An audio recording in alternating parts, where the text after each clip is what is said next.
La Iglesia se acerca a un punto de no retorno. Desde Roma llegan señales preocupantes. Cada vez más creyentes ya no se reconocen en lo que ven. Y ahora el caso de los monjes rebeldes, los hijos del Santísimo Redentor, quienes, tras el encuentro interreligioso, publicaron una segunda carta desafiando al Vaticano y al Papa León XIII, con el apoyo público del arzobispo Viganò. No se pierdan lo que viene. Nos dirigimos hacia algo irreparable. Roma vuelve al centro del debate eclesiástico y mediático con un nuevo capítulo en la larga temporada jubilar, con eventos y gestos oficiales que siguen suscitando interrogantes entre los fieles.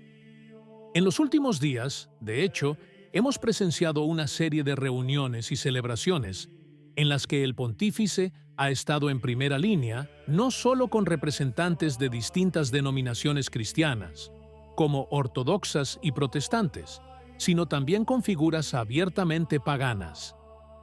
El punto culminante fue un momento de oración compartida, descrito como un abrazo universal, en el que cada uno elevó súplicas a su propio Dios con un propósito común.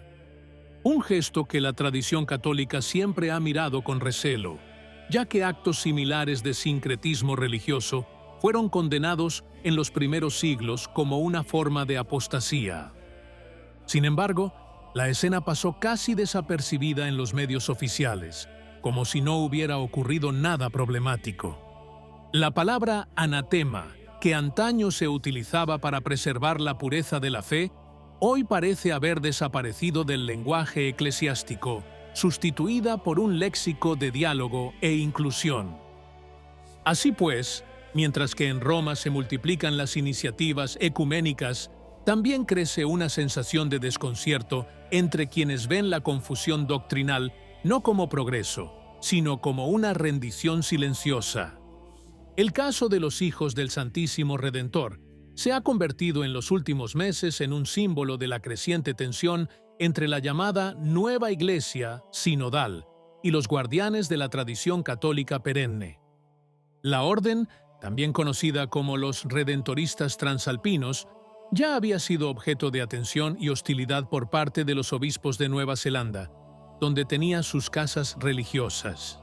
Ahora, el conflicto se ha extendido a su tierra natal, Escocia, donde los prelados locales se han desvinculado públicamente de los monjes, acusándolos de haberse separado de la comunión eclesial.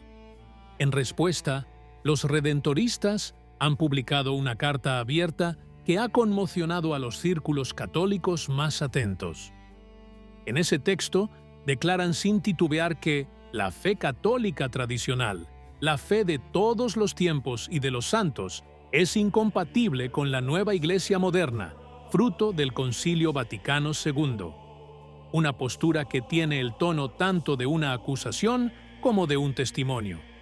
Tras el evento en Roma, que reunió al Papa y a representantes de diversas religiones en una misma celebración, los hijos del Santísimo Redentor reaccionaron con contundencia.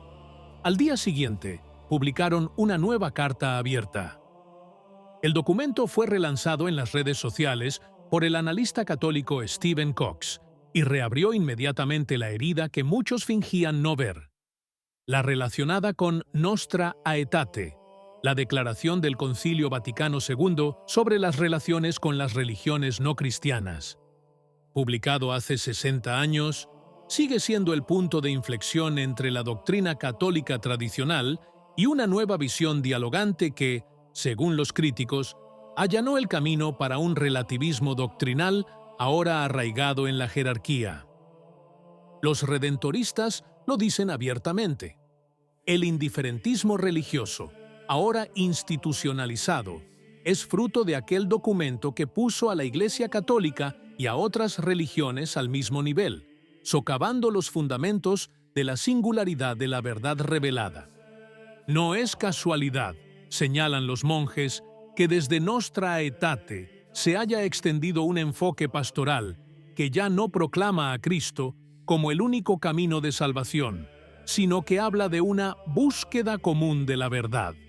No ha habido negaciones por parte de Roma. y su silencio parece más elocuente que cualquier respuesta.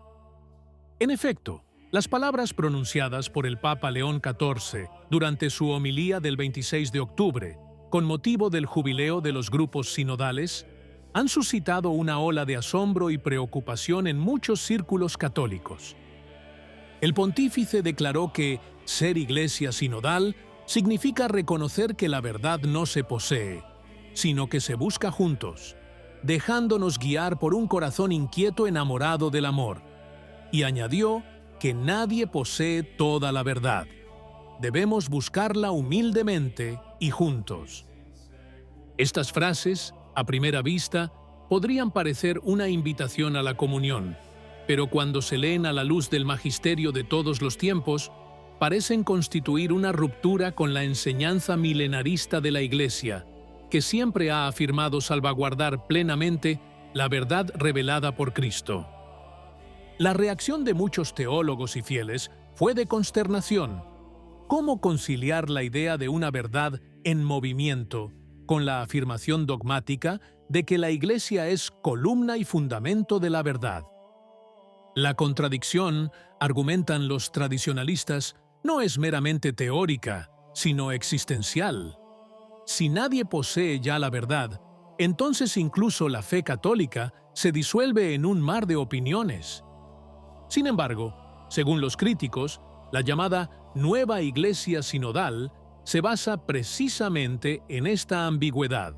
Una iglesia que ya no proclama, sino que dialoga, que ya no defiende, sino que acoge, que ya no transmite un depósito de fe, sino que promueve un proceso abierto y cambiante, que se adapta continuamente al mundo.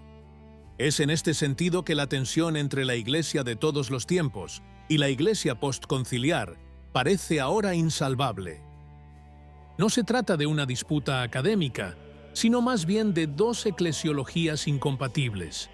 Por un lado, la que reconoce en la tradición apostólica la transmisión viva e inmutable de la verdad. Por otro lado, está quien interpreta el Evangelio como un laboratorio permanente, donde cada época reescribe su propia doctrina en nombre de las sensibilidades contemporáneas. El primero cree en la Iglesia como una madre que protege. La segunda perspectiva la concibe como un taller de invención. Y mientras que los documentos del pasado hablaban con la firmeza de los decretos, las homilías del presente suenan a eslóganes. Soñar con una iglesia más humilde, más servidora, más humana. ¿Pero a qué precio? Monseñor Carlo María Viganò, ex arzobispo y nuncio apostólico, se ha manifestado en contra de esta misma tendencia, expresando su solidaridad con los hijos del Santísimo Redentor en un documento reciente. En ese texto, Viganò denuncia la disolución del cuerpo eclesial y la sustitución de la Iglesia Católica Apostólica Romana por un sustituto de origen humano e inspiración masónica. Según el arzobispo, la sinodalidad no es otra cosa que la aplicación de principios democráticos a una institución divina que Cristo quiso que fuera monárquica y jerárquica. Y añade que, una vez roto el vínculo de obediencia a Dios, la autoridad se vuelve tiránica, carente de legitimidad, utilizada para fines opuestos a la voluntad de Cristo. En un tono dramático pero coherente, Viganò invita a los fieles perseguidos a permanecer firmes en la fe, denunciando el silencio de los pastores temerosos y cobardes. Su acusación es precisa. La nueva Iglesia sinodal, aliada con las ideologías del mundo, ha dejado de guiar a las almas hacia el cielo y, en cambio, las ha acompañado hacia las agendas terrenales de los poderosos. Al final de esta larga historia, emerge un contraste que ninguna fórmula diplomática puede ocultar. Por un lado, está la fe perenne, que reconoce a Cristo como el único camino de salvación y a la Iglesia como su cuerpo místico, salvaguardado por la tradición y el magisterio. Por otro lado, una nueva religión que habla de fraternidad universal, de diálogo constante y de un amor desligado de la verdad. Es el choque entre la Iglesia divina y la iglesia humana, entre el sacrificio y el consenso, entre la cruz y el aplauso. En este escenario, quienes permanecen fieles a la misma doctrina antigua a menudo son marginados o castigados, mientras que quienes se adaptan a los vientos del mundo son exaltados como profetas de un nuevo humanismo. Pero la verdad, como nos recordó San Pablo, no cambia con las estaciones. ¿Acaso me he convertido en vuestro enemigo por deciros la verdad?